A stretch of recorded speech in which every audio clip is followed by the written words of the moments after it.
So your last event, you had 300 plus. What's up? Yeah, man. Man, I was so shocked, man. I almost brought tears to my eyes, man. Yeah,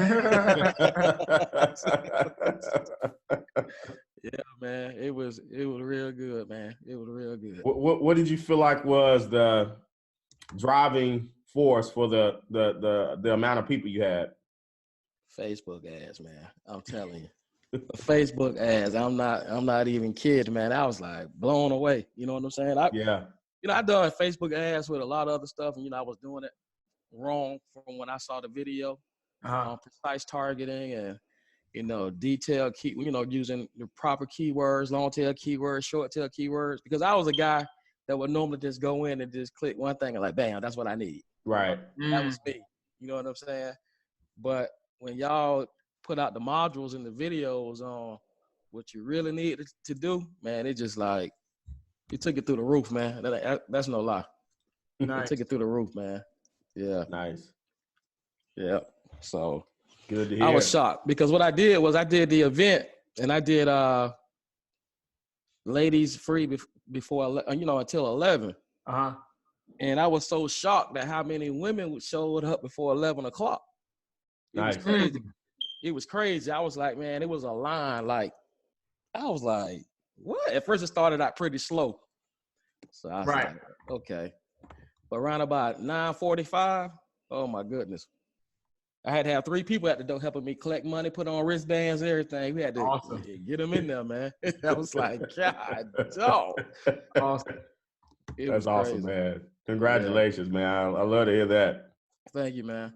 Thank you. So when's the next one? March 14th. Awesome. Okay. March 14th. So the turnout was so good, because my cousin, he's the one that owns the safe room. He owns the lounge, actually. Yeah. Oh, better. So what happened was he didn't come that night. He was there, but he didn't come back. He said he fell asleep. But the people that actually managed his venue, they gave him the reviews, and now he took me to the Grand Bohemian to try to do an event out there. He was like, hey, man, we could do something at the Grand Bohemian, man. Let's go. So I went out there and, we was checking it out, looking at everything, trying to get some ideas and stuff like that. But, he was overwhelmed too. He was shocked from what he heard from the people that manage his club and stuff. It was crazy, man. It was crazy. It was crazy. That's nice. Yeah. Now, did you speak with anybody at the Grand Bohemian, or how'd that work? Well, we actually went out there and I spoke to a person at the Grand Bohemian. Actually, I have his card. Let me grab it real quick.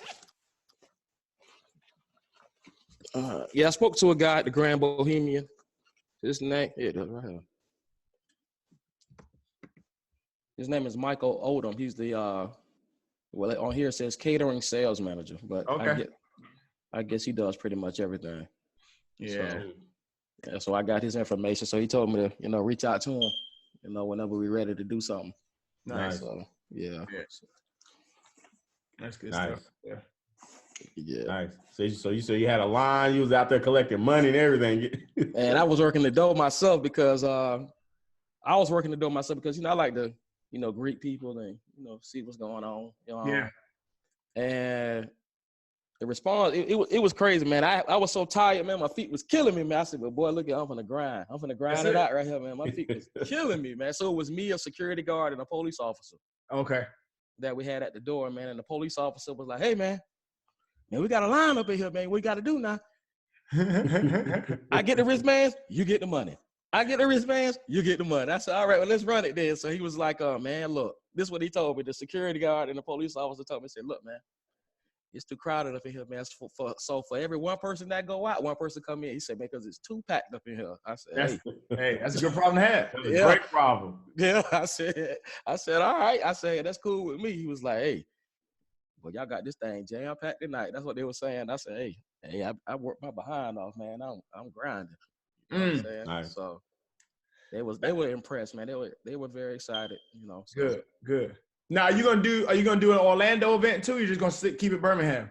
No, I'm gonna do Orlando too. But see, Birmingham was like it's like my guinea pig. You know what I'm saying? So it's like, since I have a venue that I really don't have to pay for. Sure. I want to test the waters with that one first. Okay. Right. And make you some money too. Right, make some money, work out my kinks and stuff as I go. That way, when I bring it back home, you know, I can actually hit it real hard because, you know, my brother-in-law actually used to do a lot of comedy shows with a lot of, you know, known comedians in San Fran. I talked to him about, you know, hey man, I done got onto this program, man, and I think I can help you. You know what I'm saying? He was like, okay, so they just waiting on me pretty much. So okay. Yeah. Now